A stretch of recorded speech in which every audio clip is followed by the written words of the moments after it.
Je me présente, Raphaël BMW Indigo, spécialiste produit et conseiller à la livraison. Et nous allons aujourd'hui parler de la partie centrale, à savoir tous les agréments de conduite que vous allez retrouver à ce niveau-ci.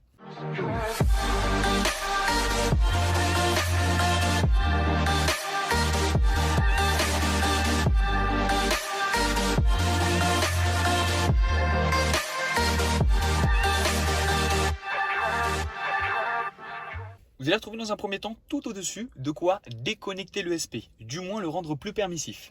L'intérêt à ça est bien fort enneigement. Le jour où vous sortez de la maison, 10 cm de neige, une pression sur cette touche, vous aurez un off ensuite qui s'affiche au tableau de bord. Et l'intérêt, c'est qu'il va le rendre cet ESP plus permissif, qui est une aide à la conduite, et permettre de patiner très légèrement sans stopper la puissance. Pour entrer dans le détail, lorsque cet ESP est activé, vous venez à perdre le contrôle de votre véhicule. Et bien lui va détecter qu'une roue tourne anormalement et venir freiner pour vous mettre à l'arrêt. Sauf que si celui-ci agit de cette manière et que vous êtes sur la neige, vous allez vous retrouver à l'arrêt systématiquement. En appuyant donc, il va permettre un patinage très léger de manière à décrocher le véhicule et à ressortir de l'enneigement. Assez exceptionnel de s'en servir du coup. En dessous encore, nous allons retrouver une touche qui vous permettra d'activer ou de désactiver tous les aides au recul. Nous allons revenir par la suite plusieurs possibilités avec cette touche. En dessous encore, de quoi déconnecter le stop and start, le fait que votre véhicule s'éteigne au feu.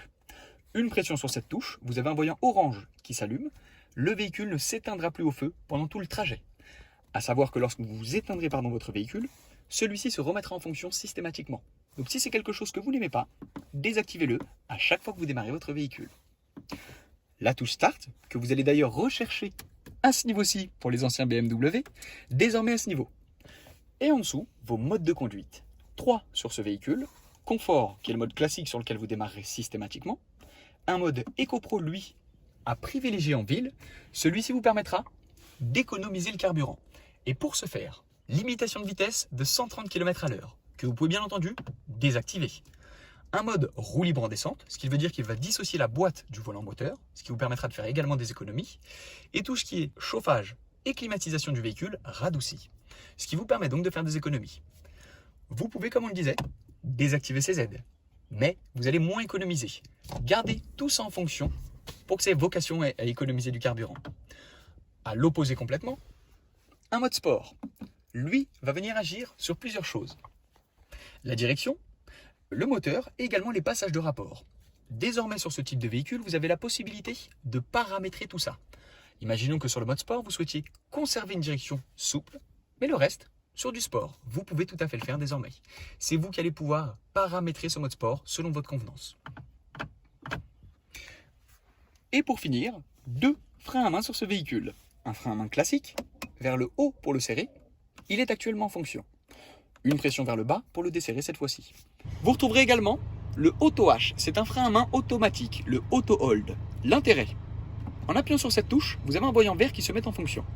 Vous aurez le rappel également sur le tableau de bord à ce niveau-ci.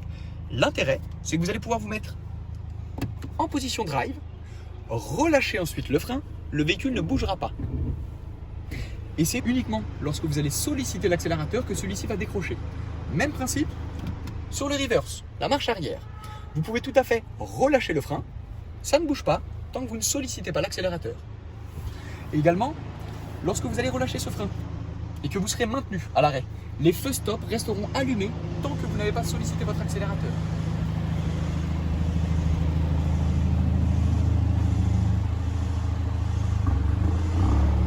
Concernant cette touche, qui va vous permettre d'activer ou de désactiver tous les aides au stationnement. Une pression dessus, les radars et caméras vont s'activer sur le véhicule. À savoir que ça, c'est quelque chose qui se fera de manière autonome lorsque vous engagerez la marche arrière. C'est pour ça que le principal intérêt de cette touche, c'est également les bouchons. Quelqu'un se rapproche de vous dans les bouchons, ce qui risque de faire déclencher ces systèmes de radar.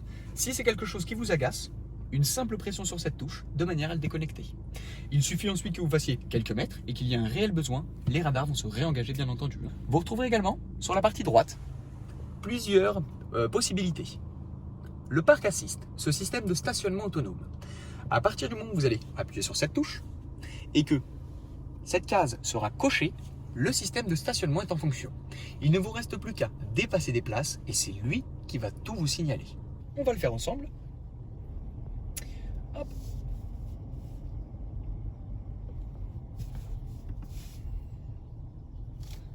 il vient de détecter une place.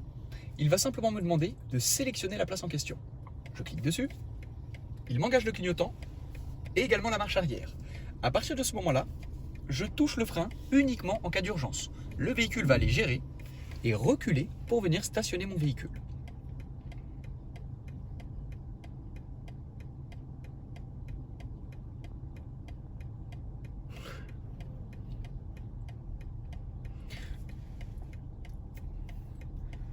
Une fois qu'il estimera avoir suffisamment reculé, il va réengager la marche avant, manœuvrer également,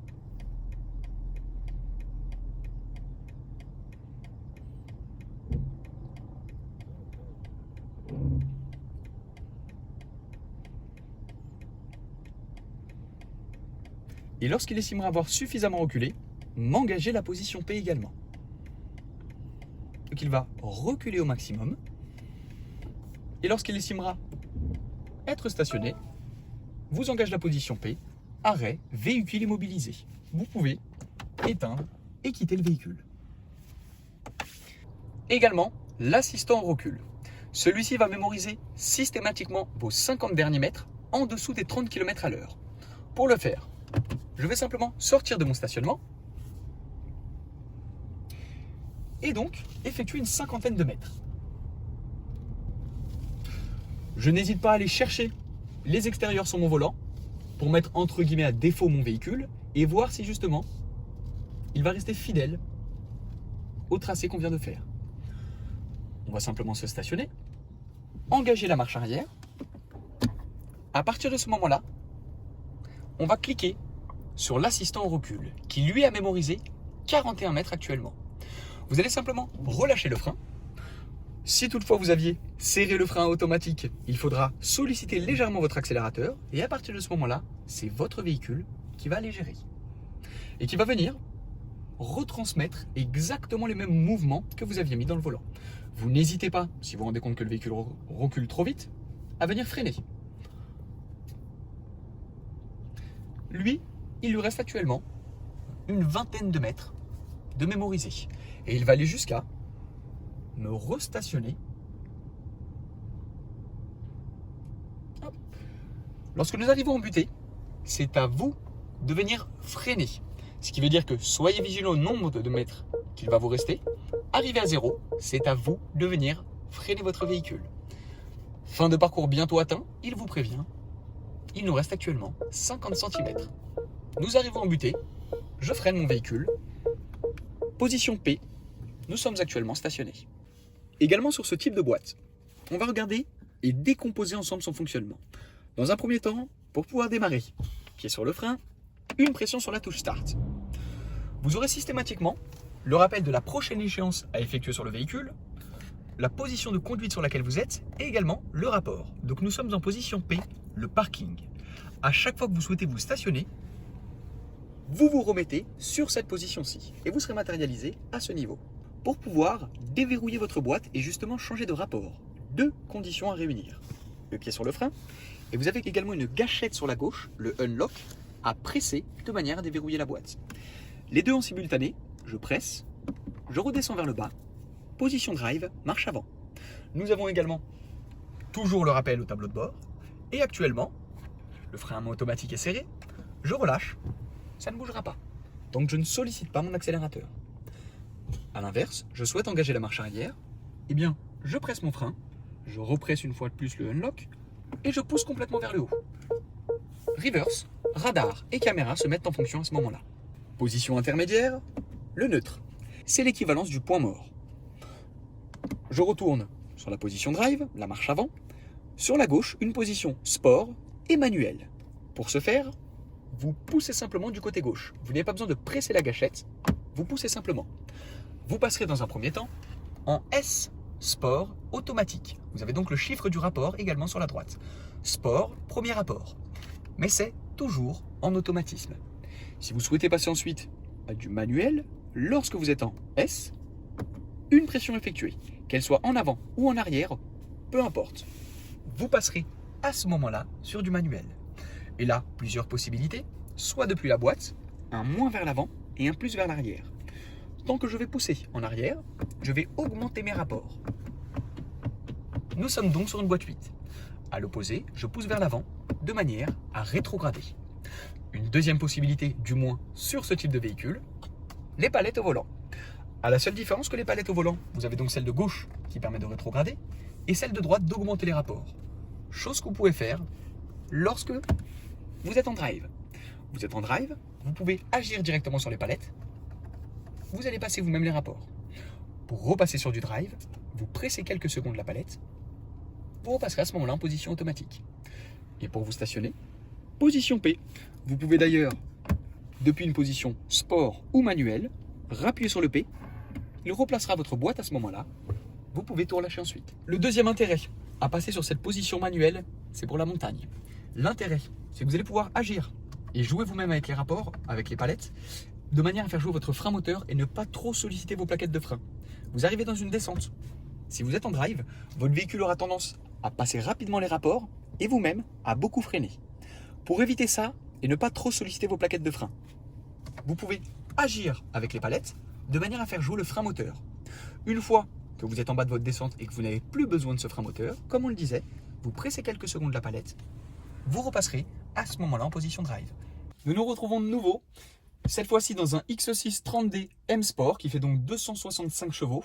Une option que nous allons retrouver en plus par rapport à la nouvelle série 2 Grand Coupé de 35i, c'est à ce niveau-ci. Nous avons de quoi déclencher, comme sur la série 2, les aides au recul, avec une touche qui vient s'ajouter au-dessus. Celle-ci va vous permettre de passer les caméras en grand angle, sur du 180 degrés. Une pression vous permettra à ce moment-là de passer sur une caméra de grand angle. Celle-ci n'étant pas automatique, du moins la fonction 180 degrés, vous avez une possibilité sur la droite d'ajouter un point d'activation. L'intérêt à ça, c'est qu'il va mémoriser votre position GPS actuelle et en enregistrant ce point d'activation, à chaque fois que vous arriverez sur ces coordonnées, il vous mettra sur une caméra grand angle. Ce qui permettra par exemple le matin en sortant de la maison, de mémoriser donc un point d'activation et à chaque fois que vous sortirez de la maison le matin, vous passerez sur cette vue en 180 degrés. Également, vous allez retrouver sur ce type de véhicule un mode de conduite qui vient s'ajouter, le mode adaptative. Un quatrième mode. Celui-ci va être un mix des trois. Toujours le mode sport, confort et éco-pro, et donc en bas ce mode adaptative. Une pression. Hop. Et nous passons sur ce mode adaptative. Comme il vous le dit, réglage adaptatif du véhicule selon la situation de conduite. Selon ce que vous allez demander au véhicule, la manière dont vous allez le solliciter, vous serez sur un mode éco-pro, confort, voire même sur un mode sport. Vous êtes en ville, vous avez une conduite plutôt douce. Vous serez à ce moment-là sur un mode éco-pro. À l'opposé, vous sortez de ville, vous vous engagez sur l'autoroute, pied plancher accélérateur. Il vous passera à ce moment-là sur un mode sport parce qu'il comprend que vous allez solliciter votre véhicule. Lorsque vous démarrez, vous serez vous-même systématiquement sur un mode confort. Si besoin, n'hésitez pas à vous mettre sur ce mode adaptatif. Sachez que si par la suite vous avez d'autres questions concernant le fonctionnement de votre véhicule, BMW Indigo est bien sûr disponible si toutefois vous avez d'autres questions.